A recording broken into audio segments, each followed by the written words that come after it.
about his health. Last Monday,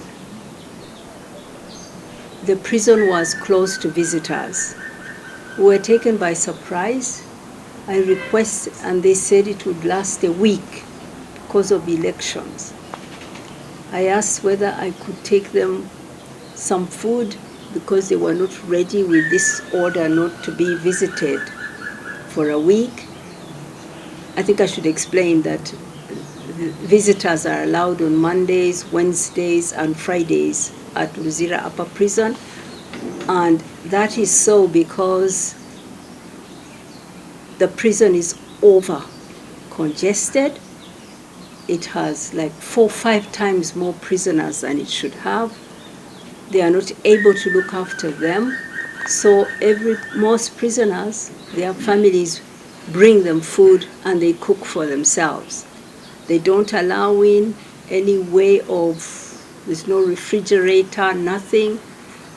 Only raw food is brought, so you keep bringing. You bring one matoke, you come back after 2 days, you bring another, you bring beans, there's no facilities for storing for a couple of days. Those are the conditions. So on Tuesday, I was allowed to send their food, but not to see him. So his sister Margaret delivered food on Tuesday. And we didn't see him until this Monday, yesterday. I went to see him and found him very ill. And he told me that he had been ill since Saturday. He had acute stomach pain and his temperature was high. And he was severely dehydrated. He had refused to be treated by the prison authorities, his captors, and was insisting on being seen by his own doctor. It wasn't until his personal doctor, Dr. Nandi Kanyerezi, God bless her, went there, pleaded with the prison authorities to allow her to have him at her clinic to be examined, because she said there was nothing there at the prison, not enough that he could use to examine him. They did not allow this until quite late in the evening. They waited for darkness and they brought him to Dr. Nandi's clinic in Bugolobi. I found out, I was not notified by the prison authorities, I am his next of kin. I found out in some way and rushed there. I found him there and the doctors had taken many tests which they will find out in due course what the results give. They had done examinations and they had decided to put him on a drip and administer an antibiotic and rehydration. An antibiotic because they said with somebody in prison, they can't wait for the results of the tests because he could go back and get worse. So they decided to be preemptive. So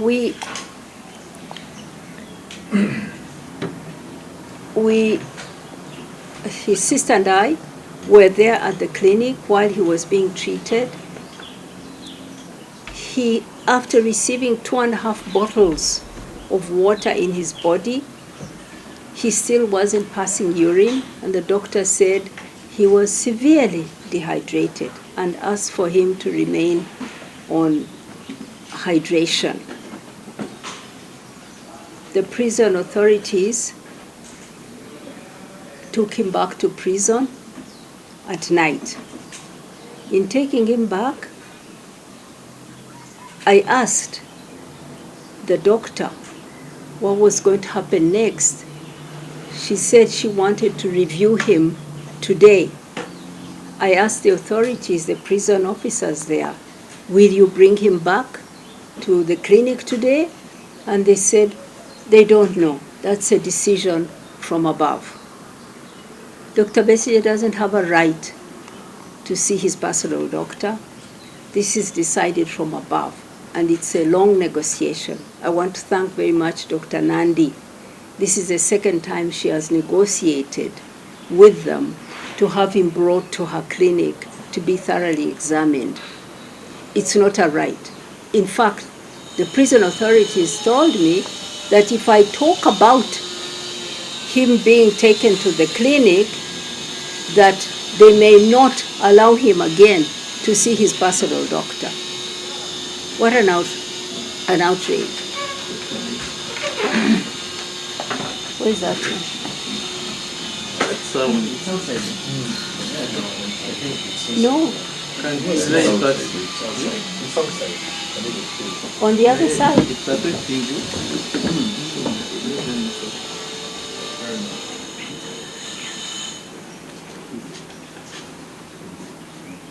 Okay, so then I followed the prison officials as they escorted him to their cars. I must say that when Dr. Besigye arrived at the clinic, I am told, I learned this from the medical people, that he wasn't even in a position to stand up straight, that he was shaking, he told me himself, and unable to walk without support. By the time he left after being treated, he was walking, but you could see that with difficulty. 6 prison warders were surrounding him, and they marched him down the stairs from the 2nd floor. I followed them up to the basement. Their cars were waiting for him at the basement. They bundled him in their pickup truck, one warder on one side, the other on the other side, him squeezed in the middle, and drove off. What was of grave concern to me was that all along at the clinic, I arrived, I had found there a woman who was dressed in civilian clothes, very strange clothes. She had a chitambala over her head, dressed like the way a Muslim woman would wear her, not hijab, her veil. But she wasn't wearing it properly like a Muslim woman would. So she looked funny with a big white chitambala on her head. I thought she looked curious. When the warders were taking Dr. Besigye, she followed them. So I also followed her. When we got to the basement, I got near her to ask her who she was, and she started to run. There was another car that was waiting for her. She feared to enter it and ran to another corner. I managed to take a picture of her back, and she pulled off her chitambala. These are the military intelligence people who are holding Dr. Besigye. I'm here to tell you that Dr. Besigye isn't a prisoner held by the prison authorities. No. He is a captive of Mr. Museveni and his son, the army commander. They are the ones holding him. They have their own military people in that prison who guard Dr. Besigye. He is a captive. He is not like any prisoner who has committed a crime and is being held there by the prison warders. He has always been held by Mr. Museveni and his son. The courts are also, the prison is a front for holding Dr. Besigye. But the people holding Dr. Besigye are Museveni and his son. The courts are just the place where they want him convicted, but they control them. He controls the courts, and he wants him convicted so that he can continue to hold him in the prison, held by military men, and he wants to kill him. He wants Besigye to die in prison. Why is it that in this week when they shut the prison, that is the week when he falls sick? Why is it that they want to bring him? They refuse him to see his personal doctor in the first place. At her insistence, they bring him secretly. They do not inform me, his next of kin. And they threaten me not to talk about it to the public. He's a leader. He's a public figure. He's the leader of the opposition. Why wouldn't they tell the public that Dr. Besigye is not well and we have taken steps to have him treated? It is sinister. It's a sinister plot. And I'm here to say to Mr. Museveni, enough is enough. Stop holding Besigye as your captive. Stop opposing his bail application. Drop that charge of treason against him. This is not the first time. 20 years ago, he was framed with treason. That was dismissed by the courts.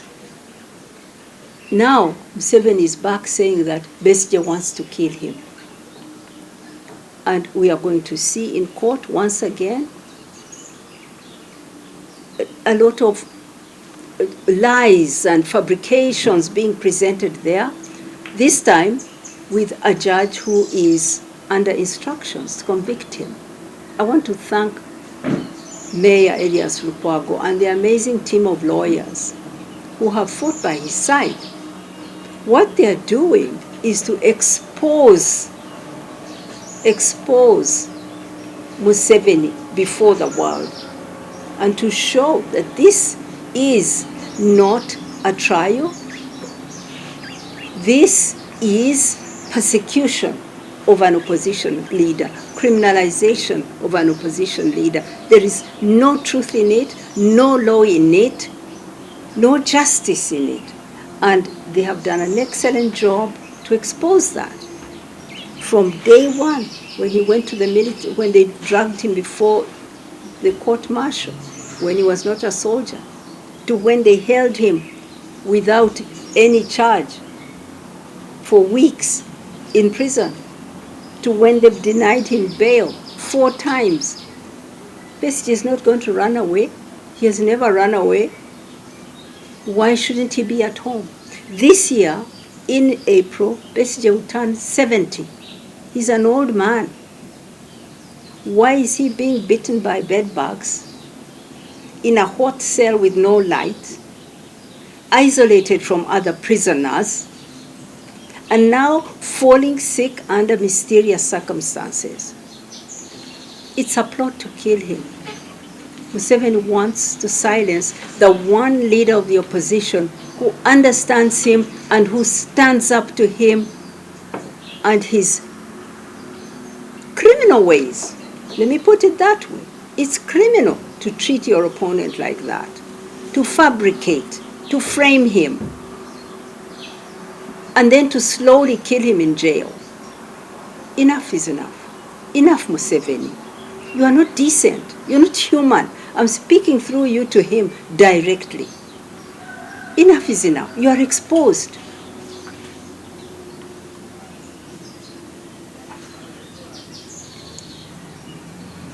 I would like to say to Ugandans that the reason behind this, why Mr. Museveni has taken so much time and money and wickedness to frame an innocent man, is because he has an agenda that Besigye knows and Besigye opposes. And that is to extend his dictatorship through his son. After this election, in the next 5 years, we are going to see him make every effort to prepare and to install his son as the next president of our country. He's going to do this in many ways. One, handing him his party, the National Resistance Movement. He has enough sycophants and hungry people on the gravy train who will allow that. Then he will do changes in the military so that that man who is incompetent, whom we know is a loose cannon, threatens other countries, abducts citizens, tortures, and is proud, has promised to hang Besigye and has named where he's going to hang him. This is the kind of man he wants to lead our national army. So he will make changes there to give him the control.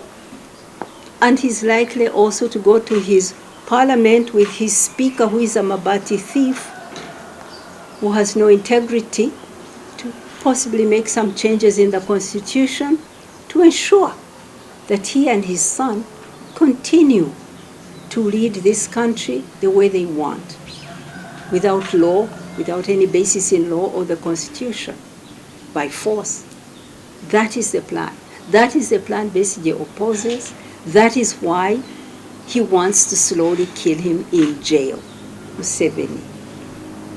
Take a few steps back and don't do this. Stop it. We know it. Okay, I've said enough. I just wanted to put this out there. I'm speaking in my own capacity as that person who stood next to Kizza Besigye and swore to stand by him in sickness and in health. And I'm standing by him. And I'm saying, Museveni, back off. Release this man. You know he's innocent. Thank you very much.